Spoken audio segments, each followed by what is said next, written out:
September 11, 2001 ఈ date వినంగానే అగ్రరాజ్యమైన అమెరికాపై all Qaeda ఉగ్రవాదుల దాడి మనకు గుర్తొస్తుంది. ఒసామా బిన్ లాడెన్ నేతృత్వంలో ఈ దాడి అమెరికాలోని WTC టవర్స్ మీద జరిగింది. ఈ దాడితో ప్రపంచంలో ఎంత పెద్ద దేశమైనా ఉగ్రవాదానికి అతీతం కాదని ఒక గుణపాఠం నేర్చుకున్నాం. ఆ తర్వాత జరిగిన పరిణామాల్లో America war on terrorism start చేసింది. ప్రపంచంలో ఏ మూలన ఎక్కడ టెర్రరిజం ఉన్నా తనకి కానీ తన మిత్ర దేశాలకు కానీ తన ప్రజలకు కానీ నష్టం జరిగితే తాను ఊరుకోబోనని అమెరికా ప్రతిజ్ఞ బూనింది. 2001 టెర్రర్ అటాక్కి కారణమైన ఒసామా బిన్ లాడెన్ను హతమార్చేదాకా తాను నిద్రపోనని కూడా అమెరికా చెప్పింది. అయితే ఈ వార్ ఆన్ టెర్రరిజంలో అమెరికా సక్సెస్ అయిందా, అమెరికా ఫెయిల్ అయిందా? ఈ క్వశ్చన్కి భిన్నంగా సమాధానాలు వినిపిస్తాయి. ఒసామా బిన్ లాడెన్ని హతమార్చడంతో అమెరికా సక్సెస్ అయిందని, కానీ ఆల్ ఖైదా ఇతర టెర్రరిస్ట్ గ్రూపులను ఆపడంలో, వాళ్ళని ఖండించడంలో, రూపుమాపటంలో అమెరికా విఫలమైందని అంటుంటారు. అయితే గత 20 సంవత్సరాల నుంచి కూడా అమెరికా దళాలతో పాటు నాటో దళాలు కూడా ఆఫ్ఘనిస్తాన్లో పాగా వేశాయి. తాము టెర్రరిజం అంతమొందించేంత వరకు ఈ విధంగా కృషి చేస్తామని చెప్పి కంప్లీట్గా ఆఫ్ఘనిస్తాన్లో ఉన్నాయి. అయితే యుద్ధం పూర్తవకుండానే, పూర్తి స్థాయిలో శాంతి నెలకొల్పకుండానే ఆఫ్ఘనిస్తాన్ నుంచి ఇప్పుడు అందరూ వైదొలుగుతున్నారు, అమెరికా దళాలు, నాటో దళాలు. అయితే ఇక్కడ ఈ యుద్ధం ఎంతవరకు, ఎప్పటి వరకు అనే ప్రశ్నతో అసలు అమెరికా ఉండాలా వద్దా అనే ఆలోచనలు 5-6 సంవత్సరాల క్రితమే పూర్తి స్థాయిలో స్టార్ట్ అయ్యాయి. ఇక్కడ మనకు ఒక విషయం గుర్తుకు రావాలి. కోల్డ్ వార్ టైంలో, అంటే అమెరికాకి సోవియట్ రష్యాకి ప్రచండ యుద్ధం జరుగుతున్న టైంలో ప్రపంచంలో అతి వినాశనమైన యుద్ధం ఒకటి జరిగింది. అదే వియత్నాం వార్.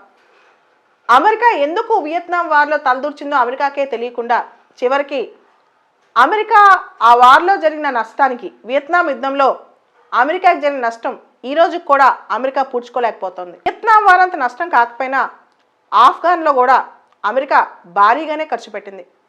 దాదాపు అధికార అంచనాల ప్రకారం $685 బిలియన్ ధనం, దాంతోపాటు 2500 మంది సోల్జర్స్ని అమెరికా కోల్పోయింది.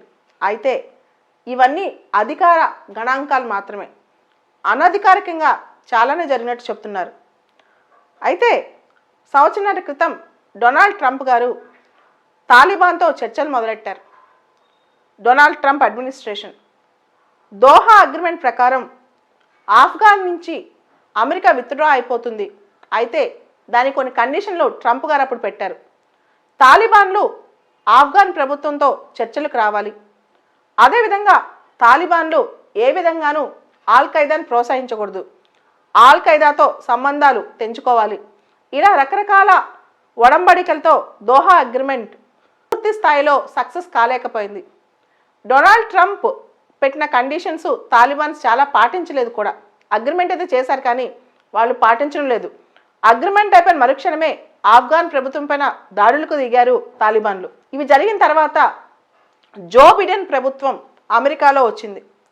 ఎటువంటి కండిషన్ లేకుండా బేషరతుగా సెప్టెంబర్ 11, 2021 కల్లా, అంటే 20 సంవత్సరాల అమెరికాలో జరిగిన టెర్రర్ అటాక్స్కి 20 సంవత్సరాలు నిండుతున్న టైంలో సింబాలిక్గా ఆ రోజు కల్లా పూర్తిగా అమెరికన్ ట్రూప్స్ను ఆఫ్ఘన్ నుంచి బయట తీసుకొచ్చేస్తానని చెప్పి జో బిడెన్ పేర్కొన్నారు. ఈ పాటికి అధికార లెక్కల ప్రకారం 2500 మంది ట్రూప్స్, అమెరికన్ ట్రూప్స్ ఆఫ్ఘనిస్తాన్లో ఇంకా ఉన్నారు. దాదాపు 8000 మంది నాటో దళాలు ఉన్నారు. వీళ్ళందరూ కోఆర్డినేట్ చేసుకుని ఫేజ్ బై ఫేజ్, ఒకటేసారి కాకుండా ఫేజ్ బై ఫేజ్ బయటకు వచ్చేస్తున్నారు. అయితే అమెరికా దళాలు విత్డ్రా అయ్యే టైంలో తాలిబాన్ మళ్ళీ అటాక్స్కి ఏమో దిగొచ్చని జాగ్రత్తగా చాలా సెక్యూరిటీతో ఈ విత్డ్రాల్ అనేది చేస్తున్నారు. తాలిబాన్ ఇది తన విజయంగా భావిస్తుంది. ఇంకా చెప్పాలంటే డొనాల్డ్ ట్రంప్ 6 నెలల ముందే బయటకు వెళ్ళిపోతామని చెప్పారు, మీరు 6 నెలలు లేట్ చేశారని చెప్పి. ఈ మొత్తం యుద్ధంలో తాలిబాన్ విక్టోరియస్ అని చెప్పి తాలిబాన్ చాలా ప్రకటనలు కూడా చేసేస్తుంది. అయితే ఈ యుద్ధంలో అమెరికా పూర్తి స్థాయిలో సక్సెస్ సాధించలేదని మనం చెప్పొచ్చు. ఇంకొక విషయం, అమెరికా విత్డ్రావల్ ఫ్రమ్ ఆఫ్ఘనిస్తాన్లో చుట్టుపక్కల దేశాల మీద పడే ప్రభావం, ముఖ్యంగా పాకిస్తాన్, భారత్. మనం ఇక్కడ ఒక విషయం గమనించాలి. జో బిడెన్ ఈ విత్డ్రావల్ ప్లాన్లో కొన్ని ప్రకటనలు కూడా చేశారు. Bharat, Pak, China, Russia, Turkey ఇలా దగ్గరున్న దేశాల నైబరింగ్ కంట్రీస్ సహకారం కూడా తీసుకుంటాం ఆఫ్ఘనిస్తాన్ విషయంలో అని.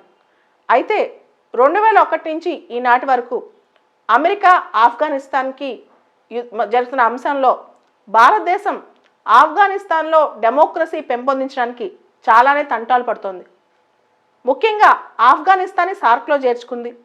ఆఫ్ఘనిస్తాన్కి సంబంధించి ఇండియా చాలా లోన్ కానీ ఎయిడ్ కానీ ఇచ్చింది. ఇన్ఫ్రాస్ట్రక్చర్ డెవలప్మెంట్ ప్రాజెక్ట్స్లో కూడా ఇండియా సపోర్ట్ చేసింది. ఆఫ్ఘనిస్తాన్లో శాంతి ఉంటేనే నైబర్హుడ్ దేశాల్లో ముఖ్యంగా ఇండియాలో కూడా శాంతి ఉంటుందని భారతదేశం గట్టిగా నమ్ముతోంది. ఇటువంటి పరిస్థితుల్లో అమెరికన్ ట్రూప్స్ ఆఫ్ఘనిస్తాన్ నుంచి వెళ్ళిపోవడం వల్ల మళ్ళా కన్జర్వేటివ్ గవర్నమెంట్ ఆఫ్ఘనిస్తాన్లో వస్తే ఇండియా పరిస్థితి ఏంటి? అదేవిధంగా పాకిస్తాన్లో కొన్ని శక్తులకు తాలిబాన్లకు సంబంధాలు ఉన్నాయని అందరికీ తెలుసు. దీనివల్ల ఉగ్రవాదం పెరిగే అవకాశం కూడా ఉంటుందని చెప్పి ఇండియా భావిస్తోంది.